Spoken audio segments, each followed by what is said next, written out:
The Gauntlet of Grit, Wyatt Earp and the Echoes of Lead. Tombstone, Arizona.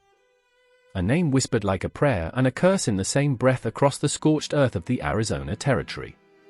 Here, the very dust breathed ambition and blood, a raw, untamed land where fortunes were carved with pickaxes and settled with lead. And at its heart stood Wyatt Earp, a man whose shadow stretched long and lean, a promise of order in a town teetering on the brink of anarchy. Wyatt wasn't built from the same cloth as common men. He carried the law not just in his star, but in the unyielding set of his jaw, the cold steel gaze that could cut a man down without firing a shot. Yet, beneath the stoic exterior, a tempest brewed. He was a beacon in a storm, but even lighthouses feel the lash of the waves. The town was a powder keg, primed by the simmering feud between the Earps, Virgil, Morgan, and Wyatt, and their volatile allies, especially the consumptive, quick-witted gambler Doc Holliday, and the self-proclaimed Cowboys led by the Clantons and McLaurys brothers. The air in Tombstone was heavy, thick as a summer thunderhead before the deluge. Every saloon door creaked a warning, every whisper in the dusty street carried the scent of betrayal. Wyatt felt it in his bones, a gnawing premonition that the time for talk was drawing to a close, and the hour for grim reckoning was nigh. He tried to keep the peace, walked the straight and narrow path, but some men were born to kick against the gourds, and the Clantons and McLaurys were as stubborn as a mule on a hot day. They swaggered, they threatened, their arrogance a constant taunt, a flint striking against the Earps' resolve. "This town ain't big enough for the both of us," Wyatt, Ike Clanton's taunts echoed, carried on the desert wind like a coyote's howl.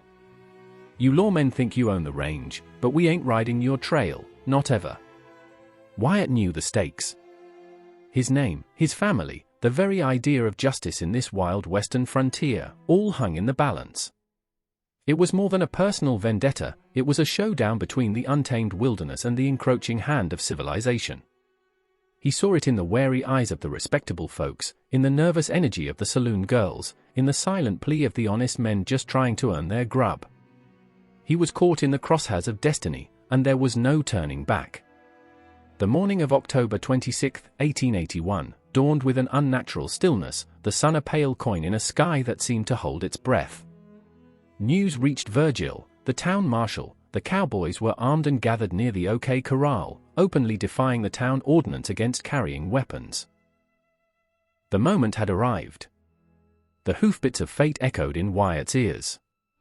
"Time to saddle up, boys." Virgil's voice was grim, a stone dropping into a well.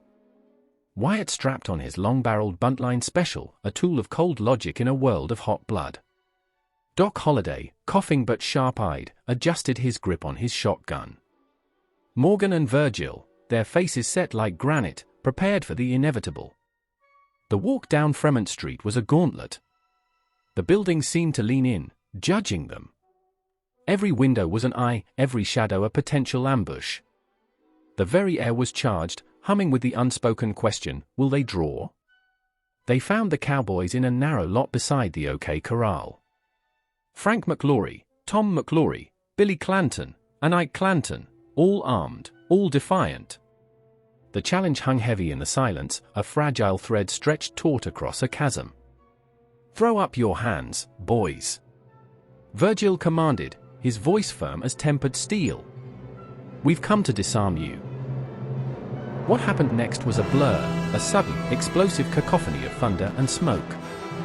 It wasn't a long, drawn-out duel, but a brutal, close-quarters eruption. A dance with the devils where every move was life or death. Someone drew. A flash of metal, a roar of gunpowder. Wyatt, his movements honed by years of living on the knife edge, reacted with chilling precision. He drew his buntline, not with fury, but with the cold, calculating intent of a surgeon. Bullets whistled past, bees buzzing, too close for comfort. Doc Holliday, surprisingly agile, unleashed a devastating blast from his shotgun. Morgan and Virgil fired with desperate accuracy. The air filled with the acrid scent of burnt powder, a bitter perfume of death. Men stumbled, fell. The fight was over in less than 30 seconds, but the echoes would reverberate for a lifetime. When the smoke cleared, 3 men lay dead, Billy Clanton and the 2 McLaury brothers. Ike Clanton, the loudest of the bunch, had fled like a rabbit, his bluster evaporating under the sudden hail of lead.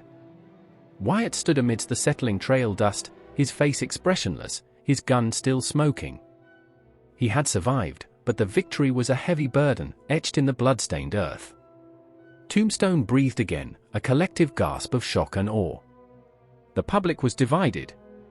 Some hailed the Earps as heroes, upholding the fragile banner of law. Others condemned them as cold-blooded murderers, branding them with the mark of vengeance.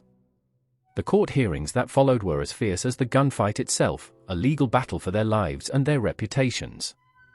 Wyatt, the stoic lawman, became a figure of intense scrutiny, his actions dissected by public opinion and legal wrangling. The gunfight at the OK Corral was not an end, but a beginning of a different kind of war for Wyatt Earp.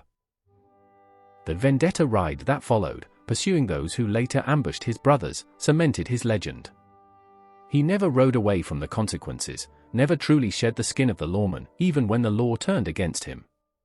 Wyatt Earp. A name that tastes of gunpowder and grit.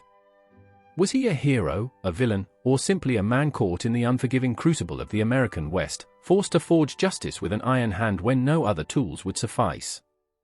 His life became a testament to the brutal, beautiful struggle for order on the wild frontier, a stark reminder that sometimes, the only way to tame the wilderness is to face it down, gun in hand, and ride the long odds, no matter the cost. His story isn't just about a gunfight, it's about the relentless pursuit of a code, a man who, when the chips were down, never flinched from the Gauntlet of Grit.